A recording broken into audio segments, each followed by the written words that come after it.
Hey folks, it's Matt once again coming at you with my top 10 personal favorite films of 2013. It's just my list. And the top 10 is kind of hard to do so because you look back in like a month or two and you kind of change, well, let me switch this for this and this for that. So it's kind of hard to do. For those wondering, yes, I've seen Elysium. It was a film I didn't like, but it was a film I didn't hate. Thought it was a film that had some good visuals, and I liked Matt Damon. But I thought it was a film that could have had more action, and there's a couple story issues I think should have been cleared up a bit. So again, it's not a film I love, but it's not a film I hate. Elysium. Insidious 2, I don't care about. You're Next, I don't care about. And whatever films I don't mention, I don't care about. Now, I've mentioned 10, but there's a couple I'll mention that's not in the top 10. But the Flashpoint Paradox, not really a big Flash hero, the Flash character. I'm not a big fan of that character. Just not really interesting.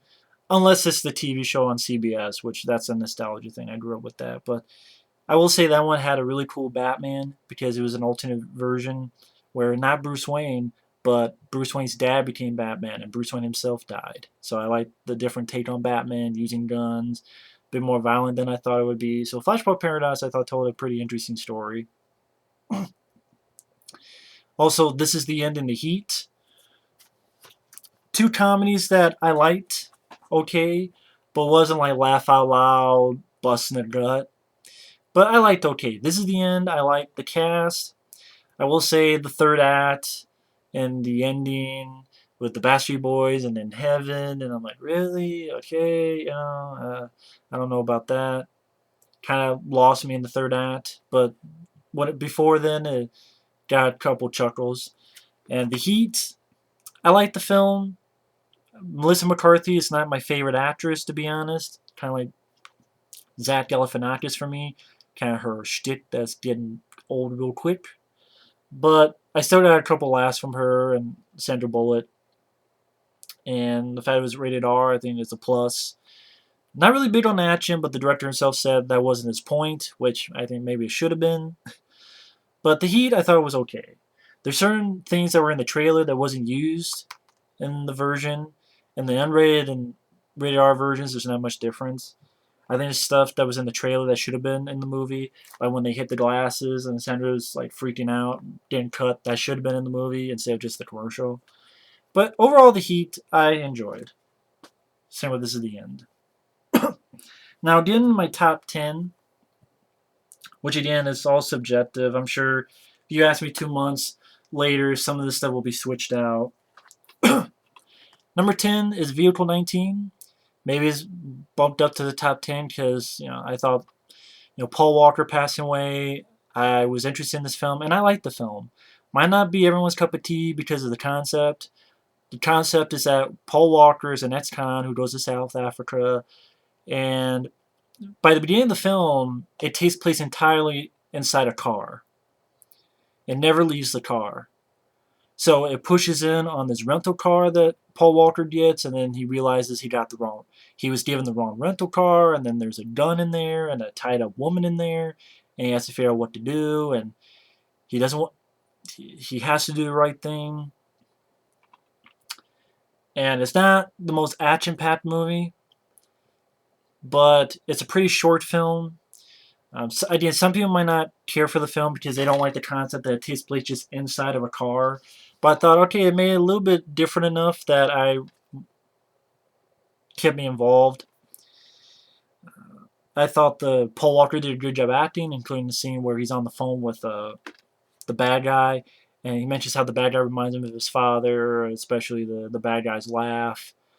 It's like, yeah, I got your answer, fuck you. And I got the dialogue wrong, but I thought that was an example of a good scene for Paul Walker. And that's not the last Paul Walker movie you'll see. Really enough, you don't see 3 films that Paul Walker was in. And again, that shows you how much I miss the guy because I was really looking forward to what this guy was doing. And again, this is a direct-to-DVD movie, but I thought for a direct-to-DVD movie, I've seen so much worse that I liked Vehicle 19. Don't go in expecting a lot of gunplay because you're not going to get it, or a lot of car chases because you're not going to get it. But I felt for what it was. Other than some little bit of lagging in the middle of the film, I thought, I liked the movie. Number 9 is Olympus Has Fallen, the first Die Hard in the White House that came out this year. I'm sure some people are surprised that this is at number 9 and not higher, but I did like the film okay. Again, I would say I like the film okay. It's kind of like Vehicle 19. I'm not going to say Vehicle 19 is a masterpiece. There are some issues in the lagging in the middle. But I will say in this film, Gerard Butler is really good. He has some very funny lines, like, let's play a game called Fucking You, and you go first, or I probably got the line wrong. But I thought Gerard Butler had a couple of decent fisticuffs. I mean, they're very short, very quick, because he wanted more realistic. But, it's decent, not bad. Competently directed by Adrian, I don't know why I said Adrian, Antoine Fuqua. Decent supporting cast. You had Robert Forster, Morgan Freeman, Angela Bassett, Cole Hauser, Ashley Judd, Dylan McDermott, Rhoda Mitchell, of course, Aaron Eckhart. So a really good supporting cast. Gerard Butler does a really good job. It's not poorly made like Lockout. Like Lockout, that has a great role with Guy Pearce, but it's just a very poorly made film. I don't think this is a poorly made film. Again, I thought Gerard Butler was good. Most of the supporting cast was good, except for one, which I'll get to. Well, really two. And I thought that a couple of the fisticuffs were cool. But the reason it's at number 9 and not higher is that with all the hype, I can't really say hype. What kind of hype? I know a lot of my friends really dud this film. I was a bit disappointed with the film. That's why if you watch my review, I'm like, it's okay. And I still feel it's okay. It definitely doesn't match, the films that back in the day. I just didn't have as much fun as I wanted to with Olympus Has Fallen. I don't know what it is. I think for me, honestly, if I'm going to be bold, I think if you took Gerard Butler out, it'd be kind of a lame movie. Not a piss poor movie like Lockout is, but I'm like, it's kind of lame if it didn't have Gerard Butler. Because Aaron Eckhart, it's cool to see him in it, but he's tied up for 90% of the movie and does nothing. Morgan Freeman, I liked him, but he's not really given much to do but sort of redo his stuff from Deep Impact, in a way. Rick Yoon, I think he's a terrible bad guy. I know a lot of people disagree with me. I don't care. I think Rick Yoon sucked. I think he sucked balls. I think he sucked wood. Because that's all he played. All day long. He might as well be choking on Pinocchio's dick. That's how much wood is in his veins. I know Pepsi for a change. But I didn't care for Rick Yoon. I did not think he was intimidating. I thought he was wooden. He just has the same expression. It's like, who said anything about negotiation? I don't care if the guy said in interviews he wanted to be like Gary Oldman. He failed. On the F steel, fuck. As in, fuck you, Rick Yoon. You suck. Never been a big Rick Yoon fan anyway. I know he was in the first Fast and Furious. He was alright in it. But I never caught a boner from it. Also, I think, other than Rick Yoon being a piss poor villain, there was also this girl who, what the fuck did she do? She's saying like the Pledge of Allegiance. She said the Pledge of Allegiance or something when they're dragging her away. I was just so annoyed by that I'm like, God, please shut her up or kill her or something. I thought the special effects, the CGI, were pretty piss poor considering it's a big budget film. Like when the helicopter at the beginning smashes on the ground, the bad guys. Well, one shot I thought was completely ruined because I did not like the lighting at night of the White House because I have a great TV, but at times to me it's shoddy lighting, and I'm watching. I'm like, Jesus Christ, do I have to put the brightener up a little bit? I don't care if you don't have the problem. I'm talking about me. To me, it was kind of piss poor light. I know it's supposed to be nighttime. It's dark in the White House, but it kind of, yeah, fights that are too short because it has to be more realistic. You have lighting that's too low because it has to be realistic. And the shot I think that was ruined is, for example, when a helicopter's on top of the White House and the bad guys shoot it, Gerard Butler's doing some stuff, and he has to slide from the rooftop as the helicopter crashes. And I'm like, so it's kind of like the fighter jet in Live Free or Die Hard when the fighter jet slams and John McClane. But that was done better because it was in daytime, so it was better lighting, better special effects, a little more real stuff. Like you saw a real person, a real ball of flame. It was done so much better. I'm like, that was done so much better, and this wasn't. So I thought, and really the action, I can't remember much action. People are like, what about the bad guys getting to the compound? It's pretty much them just shooting some random folks. They come in, they shoot some random folks. I see some CGI squibs. I know some of my friends say they saw real. I saw CGI. Some of them might have been real. Some I saw CGI blood, and I'm like, whatever. It's just them, just and they don't win. It just, I don't know. It just, I've seen that done. Hell, I saw that done in Daily Outbreak with Jeff Speedman coming in, you know, the bad guys coming in and blowing everyone away. Yeah, I've seen that in Die Hard 2 when Robert Patrick's like sitting duck and just shooting everybody. I've seen that done before. They just go in and boom boom boom and they go in and okay. I can't remember much worthwhile action scenes. I can't remember really worthwhile gunplay. I can't really remember any worthwhile stunt work.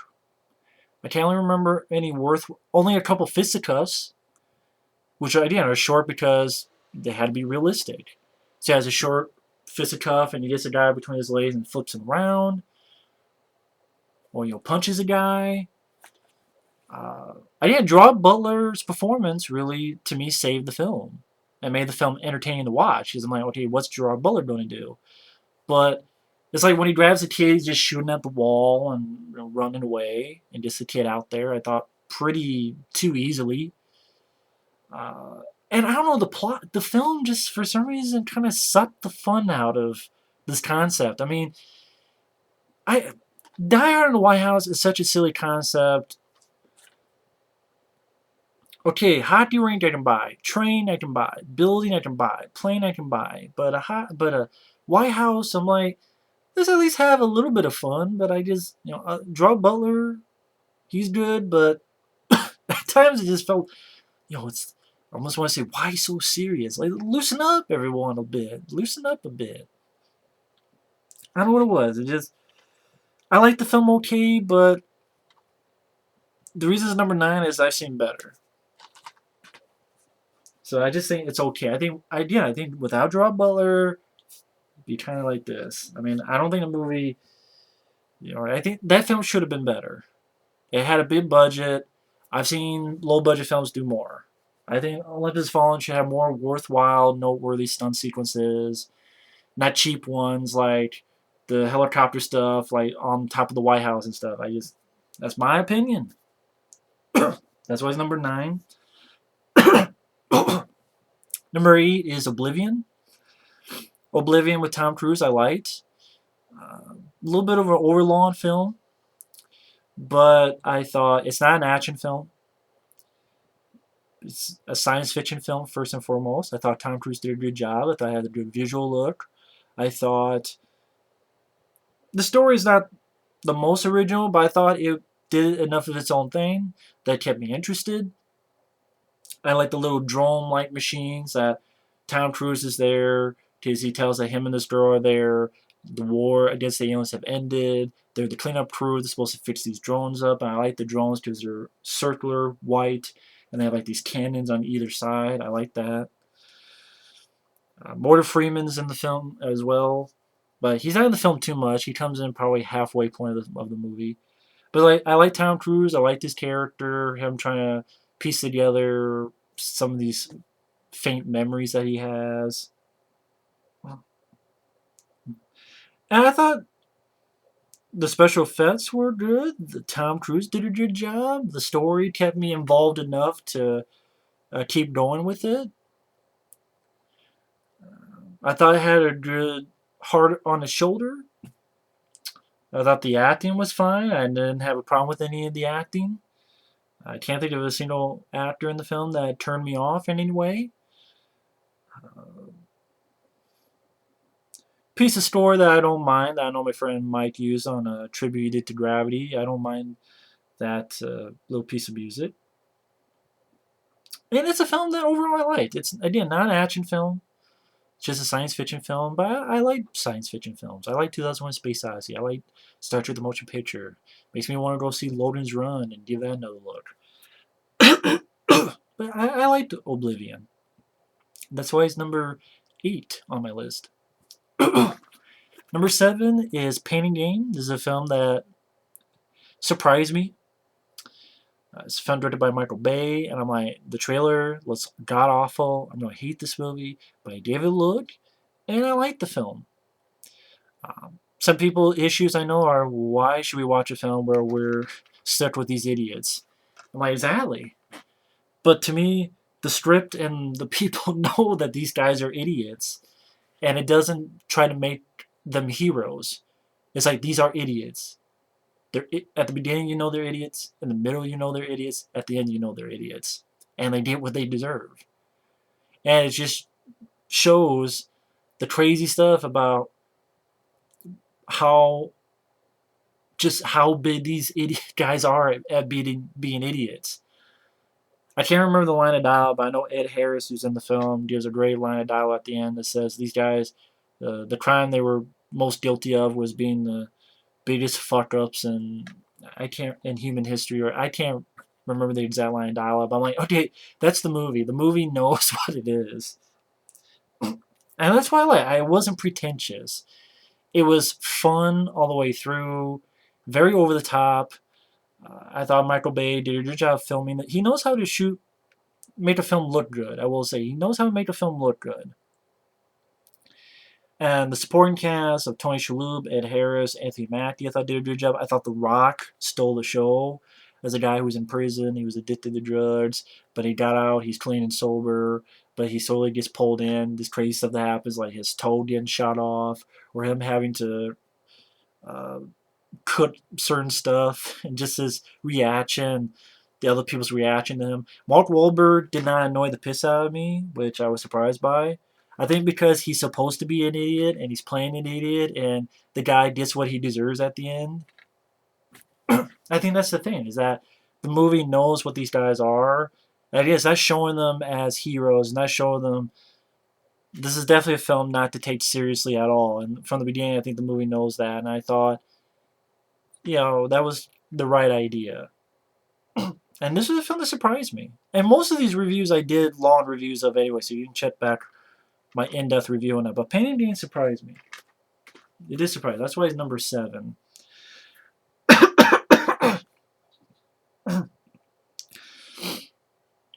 Now, it was hard choosing what order these were going to be in, because I knew what my top 3 would be. But as for 6, 5, and 4, it's really tough. It really is tough choosing which is which. It really is tough. It's still tough. If I had to go with number 6, it would probably be The Last Stand. Arnold's return. Bad points. The first half, lack of Arnold in the first half of the film. It's mainly Forrest Whitaker, the bad guy, and the bad guy's car. Bad guy's car is cool. The bad guy's car does some cool stuff, and Kim Ji-woon does a great job directing. But this is Arnold's return, and you just see little snippets of him. Maybe there's the point to build his character up, but it just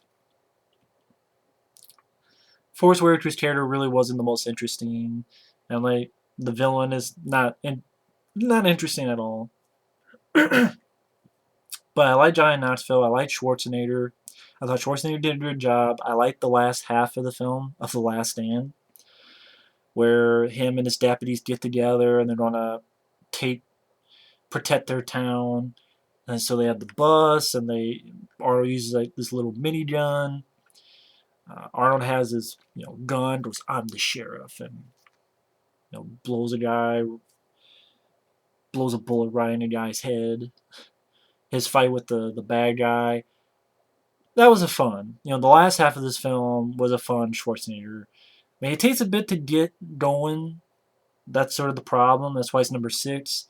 But the second half of the film I thought was a fun, and it was a nice return for Arnold. I like The Last Stand, and sad to say, I would not be surprised if I still consider this his best of his recent stuff, because Escape Plan sucked, Terminator's going to suck, the new Conan is going to suck, I think the new Expendables is going to suck.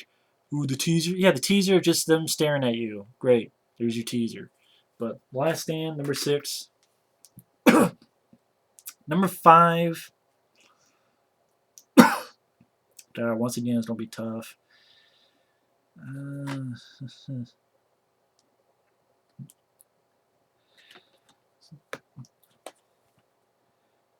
Honestly, the only ones I'm really sure are my top 3. So really, all this stuff, a lot of this stuff could be switched around. Well, not a lot. I mean, like I said, 4, 5, and 6 could easily be swapped around each other. So I'll just say this. This is number 5, Fast and Furious 6. I enjoy the film, just like I enjoyed Fast 5. I thought Vin Diesel, The Rock, Paul Walker did a good job. Michelle Rodriguez, her storyline, I like Michelle Rodriguez. I was okay with it, but again, it wasn't, not again, but it wasn't really the most interesting story aspect of the film. I understand why it was in there, though. Tyrese, I thought was good in it, as was Ludacris. I thought the action scenes were big, and they were very well done. The stunt sequences were well done. Sad to say that Paul Walker really doesn't have much to do in this film. He's kind of put on the sidelines because you have all these other people in it, which is sad. I heard that Fast 7 was supposed to focus more on Paul Walker's character, which is fucking sad. It makes me sad. But Vin Diesel, The Rock. You have a great action scenes like the scene with the tank. That was a really well done sequence. Scene with the plane. Granted, the plane, not really the best CGI during that sequence of the plane. Like when people get blown off and they fall into the tarmac. Not really the most convincing CGI, but overall, still an interesting sequence with the plane at the end. Fast and Furious 6, entertaining movie. It definitely should be on my top 5. Fast 5, Fast 6 are 2 of the best ones of the series. I'll say here, I like 2, 5, and 6. 1 is so-so. 3, I don't like. 4, I hate. I hate 3 and 4. I like 2. I enjoy 5. I enjoy 6. 1 is so-so. So there you go. That's my thoughts on Fast and Furious movies. But Fast and Furious 6, entertaining film. Feels a little bit overlong at times, but overall, Fast and Furious 6, entertaining film. This is a film that got a lot of praise, and it deserves it.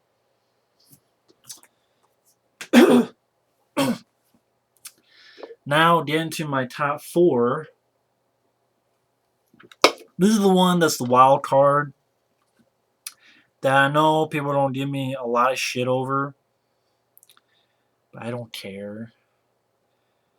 I know a lot of people don't give me shit, but I had fun with this movie. I was surprised by this movie. I will admit, I had more fun with this movie than the other movie. Even though, yes, it's PG-13, and yes, I know who stars in it, but I had fun with this movie. I was surprised by it, and when I got done, I'm like, you know what, I want to watch it again. And that is White House Down. This is number 4 on my list. I enjoy White House Down a lot. I don't mind Channing Tatum in the film. I liked Channing Tatum in the film. because Channing Tatum had sort of the little sense of humor like 21 Jump Street, sort of, but more composed than the guy in 21 Jump Street. Channing Tatum, I thought he was fine. I can't damn Channing Tatum when I thought he was fine. I thought he had some good rapport with Jamie Foxx. I thought they both worked well together. And you're like, really? You like this more than Olympus Has Fallen? Damn straight. Don't give a shit. Yes, Gerard Butler is better than Channing Tatum. Yes, that film is rated R, but it's rated R for some language, which is cool, and a couple bullets to the head. Okay? A couple bullets to the head. It's not a blown up arm, blown up like the head explodes or the chest cavity explodes. It's just okay, a couple pops in the head. Okay, it's not really much. You have a knife to the bad guy's head, which you barely see, so it might as well be a cutaway. I thought Roland Emmerich did a good job directing. This film, to me, didn't take itself as seriously as Olympus Has Fallen. I think that's the thing. This film didn't take itself as seriously as Olympus Has Fallen. And to me, that's a good thing. Because Olympus Has Fallen was like trying to be so serious and realistic that it's kind of sucking the fun out of it. You know, don't try to be Nolan and shit on this. This one is like Roland Emmerich is like, you know what? I did Independence Day, I did 2012, I want to have fun. And that's what this film is. It's fun. James Woods is one of the bad guys, and I'm sorry, James Woods, I don't care if it's James Woods reading from a phone book. James Woods is better than Rick Yune any day of the week, month, and year. The president character does more in this film. They give Jamie Foxx more to do than Aaron Eckhart. Again, the film is meant to be fun. You have a rooftop sequence. Most of the film is in the daytime, so you don't have that pissy lighting that, to me, hurt Olympus Has Fallen. The special effects, I think, are better. I think the CGI is better. Then, because this had a bit more money, maybe, or maybe because Roland Emmerich is more used to that. Unlike Antoine Fuqua, he's not really used to that. But Roland Emmerich is. So I think the special effects are a bit better than Olympus Has Fallen. I think the lighting is better. The film is a better looking movie than Olympus Has Fallen. I think the president does more compared to Olympus Has Fallen. I think it has more fun. It's sort of a tongue-in-cheek kind of movie at times than Olympus Has Fallen. And it knows when to have fun. And it has more memorable set pieces. Like I said, the rooftop that's in daylight, he's fighting with the guy and the bazooka shoots and you see the helicopter slowly fall, and I'm not going to give it all away, but that was handled better. With better effects, better editing, better lighting than Olympus Has Fallen. You have the sequence where they get in the limo and they're driving across the White House lawn, and then they shoot out the windshield, the bad guys, and they have to put on this little screen, and there's a Night of Living Dead. It's like, wait, there's zombies? Oh yeah, no, that's my daughter's favorite movie. And it's like, oh, why you hitting me with a rocket launcher? And Jamie Foxx gets the rocket launcher and shoots out a fence. I just thought it just had a fun.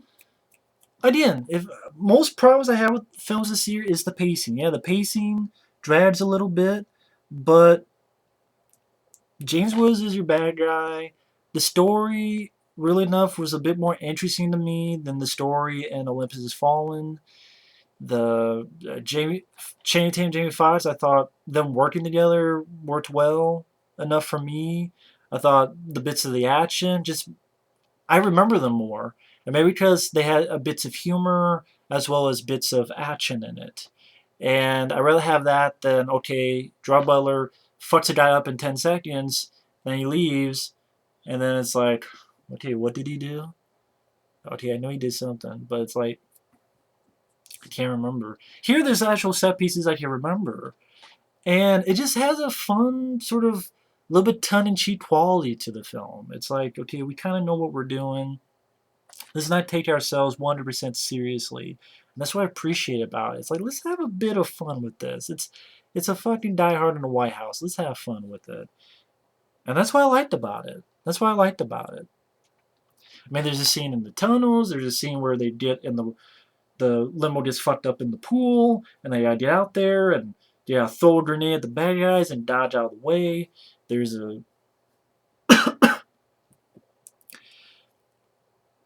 I'm not gonna give them all away.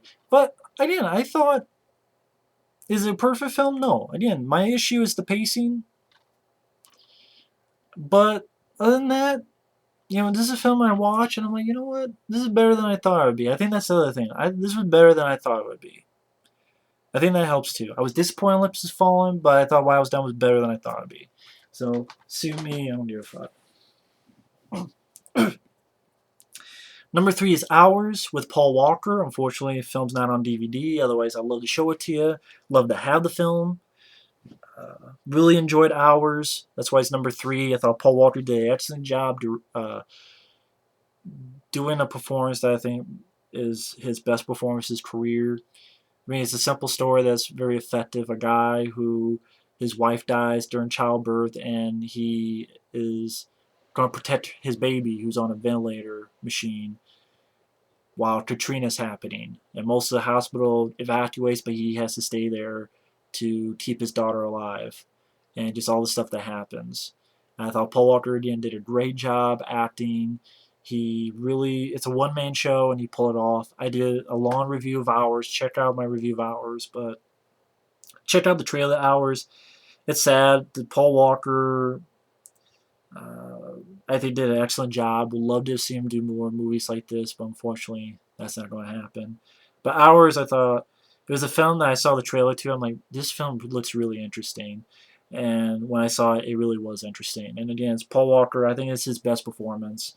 I really enjoy the stuff he Running Scared, but I thought this is his best performance. And for me, his best film. To me, his best film. Hands down. So that's Hours. Not going to say much because I reviewed it not that long ago on my channel. Number 2, yes, it's World War Z. This is the unrated version, the uncut version. The reason this is number 2 is I've seen this film 3 times and I never got bored. This is a film that I did not have a problem with pacing-wise. I thought it was all the problems, all the bullshit that happened behind the scenes. I know there's a guy on here who's subscribed who says this is the epitome of bad Hollywood blockbusters. I'm like, no, that's Man of Steel. That's the epitome of bad blockbusters, in my opinion. Because that's a boring movie. But World War Z is not a boring movie. Brad Pitt works well. I thought the zombies, the way they were handled, I swear the effects in the trailer are different from the effects in the movie because the effects in the movie look better. The circumstances that Brad Pitt finds himself in are really interesting. I thought it was a good action film. I don't consider this a horror film. This is a damn good action adventure movie. Brad Pitt, well, it's just about him going from A to B to C. That's every fucking action movie. That's a James Bond film. That's a Die Hard film. He goes to A, and then he goes to B in this, and then he goes to C in that. That's almost every action film. And stuff happens. Yeah, stuff happens. Just like when you do a Die Hard film, stuff happens where John McClane's at. Do a Rambo film. Oh, stuff happens to Rambo. Gee whiz, stuff happens to Rambo? Oh, shit. I guess we have a Rambo movie. Stuff happens. I hope so. It's a movie. Stuff better happen. But the family, they did a good job. Brad Pitt did a good job. I was really doubtful in this film, but it was thrilling, it was entertaining, it was action-packed. I thought the special effects were better than I thought they were going to be. I liked a lot of the ideas, like Brad Pitt putting books and duct tape and so that if someone tries to bite them, they can't. That's an idea I haven't seen before. I like that. The idea of camouflage, the whole hospital ending with the camouflage, which I'm glad they used that. It's more interesting ending than just, oh, here's another battle. Yeah, boom, boom, boom. I like action, but a lot of times it's shitty action. So I'm like, give me a good idea. And was a good idea. The whole thing is, whoa, we're camouflage. I'm like, interesting. Camouflage, interesting. Interesting idea. Okay. All right. Interesting idea. I thought they pulled it off well. People are like, what about the Pepsi? As opposed to the 50 things in Man of Steel, yeah, I could deal with the Pepsi. The guy wanted to drink, and plus he wanted the noise, so they come down and bypass him, so they're not all against the door. At least I can explain the shit.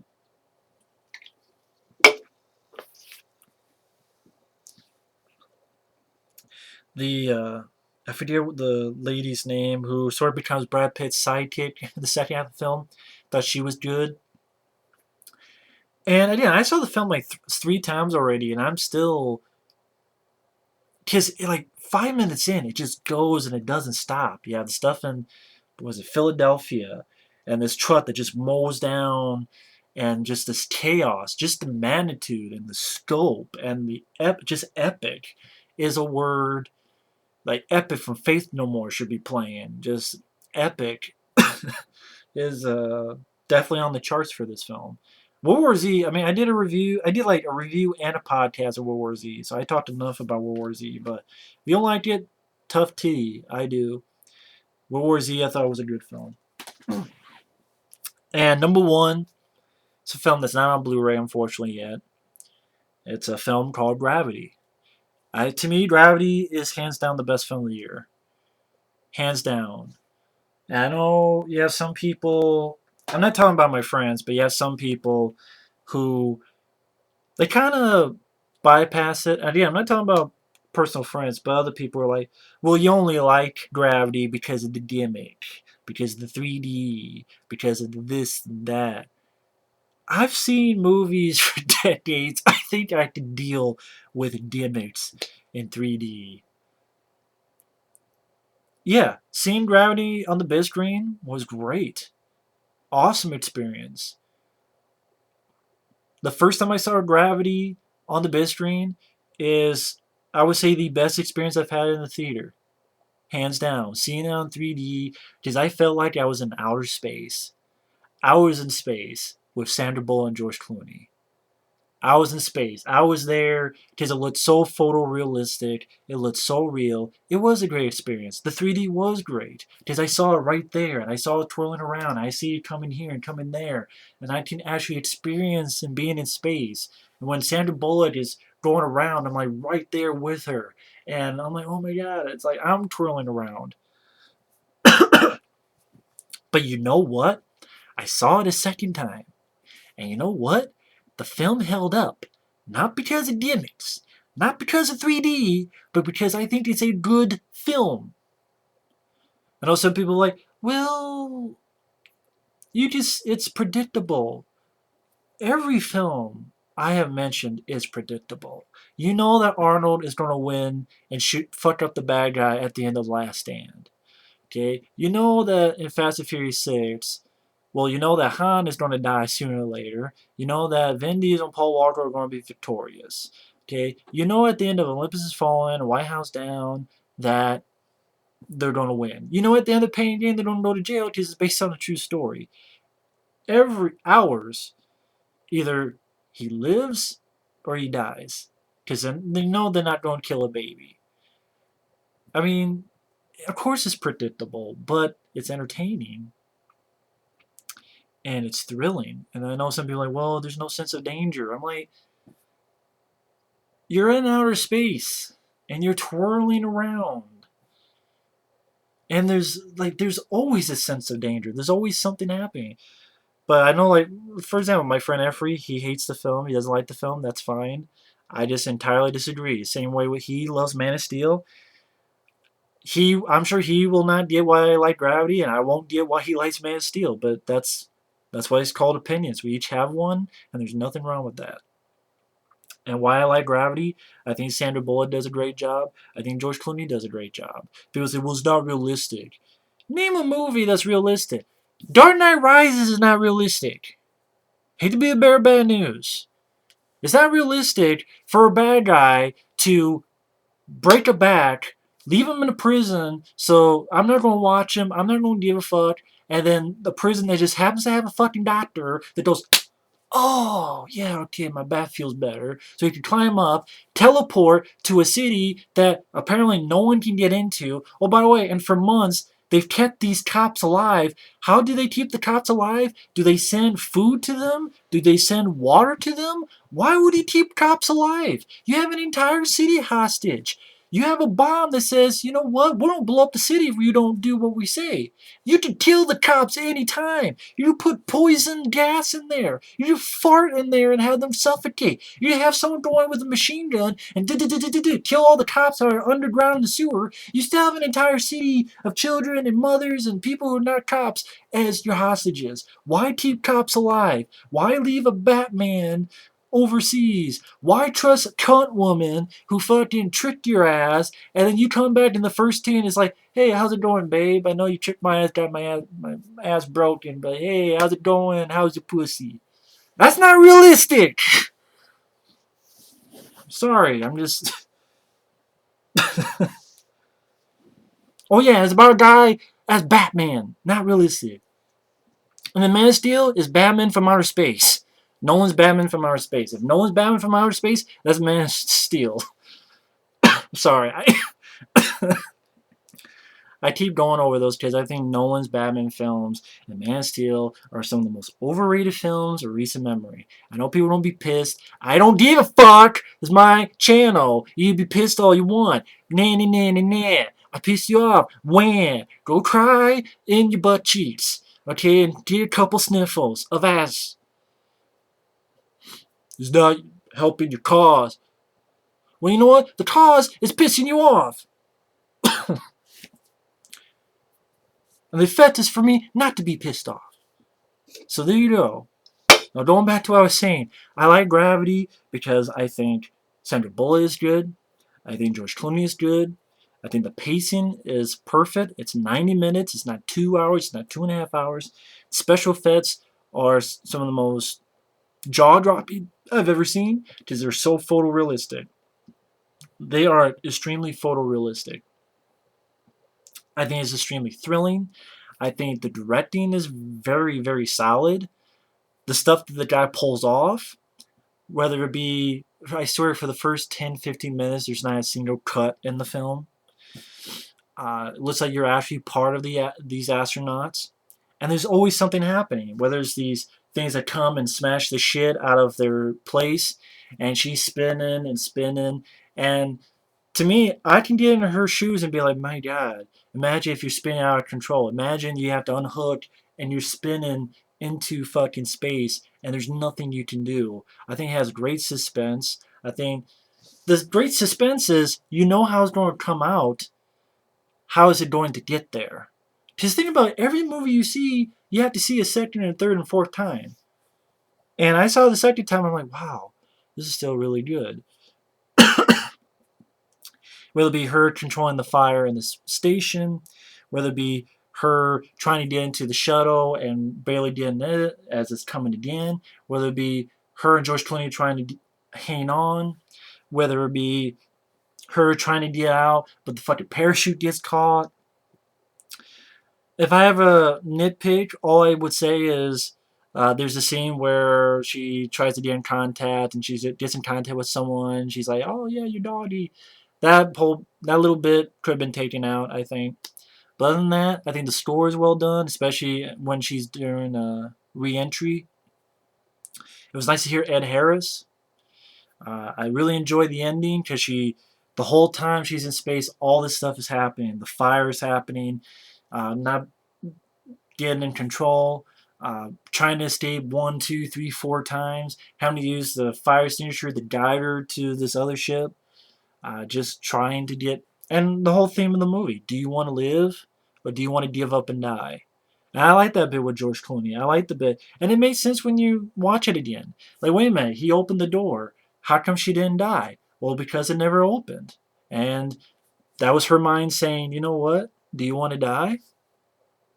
I know you know how to get out of this. This is how you get out. Do you want to live? Do you want to die? And some people say it's pushing on the head, but I thought no more than say the gray to live and die on this day, to live and die in LA. But like The Grey to me is a survival movie that sucks because no one survives in a survival movie. And don't tell me they did because they didn't. But Gravity, special effects are excellent. The score is great. The performances by Sandra Bullock and George Clooney are great. The film kept at a very fast pace. It's a good basic story of just a woman trying to survive and choosing life instead of giving up. I can deal with that. And there's always something happening. It never got boring for me. It was like, okay, the initial of what happened, then it's, okay, it's dealing with this fire, or before that, trying to hang on, trying to get back there. And then you're just surrounded by gorgeous visuals and solid music. And it really, to me, it really was, for me, like when someone saw 2001 A Space Odyssey the first time back in the 60s. That's how I feel about Gravity. It really was one of those once in a lifetime experiences. Not only because, oh, the pretty 3D, which was great, but because I think it's a good movie. If you have shitty movie, the 3D won't help. I saw Spy Kids 3 in 3D, and that sucked. 3D didn't save that movie. Dread 3D on the other hand, great movie, great 3D. And again, this is the best experience I had in a movie. And I know the movie will hold up because it'll be on Blu-ray and it'll still be gorgeous. I'll still have Sandra Bullock and George Clooney. I'll still have a great score. I'll still have a pace that it's always something happening and just marveling. Wow, how did they do that? How did they do that? How did they make it look so photorealistic? How did they make it look so beautiful? And the theme, I've seen a lot more movies that are a lot more pretentious, like Only God Forgives. But if you don't like the film, that's fine. I just don't see how it's a bad film. I just don't see how it's a awful film.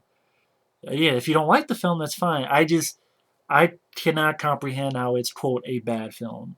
Below the script, yeah, so are a dozen movies that you like, and I could destroy their scripts, and I have, and that's my ego talking. But anyway, Gravity has sort of been one of those movies that I've become sort of a fanboy on, that when people sort of hate on it, I sort of get a pissy fit. Why did you like it? So, but I'm not going to, seriously, I'm not going to fucking fuck with people who don't like the film. That's fine. But how people feel about Man of Steel is how I feel about this movie. How people feel about Nolan's Batman films is how I feel about this movie. So it shows every film has a fan, every film has a hater. That's something I've said before, something I've said again and again and again. Anyway, this is the second time I had to do this. Just the first video didn't fucking work. So anyway, thanks for watching. Take care. I hope this fucking worked, or I'm gonna be more pissed off. And we'll see you later. Bye.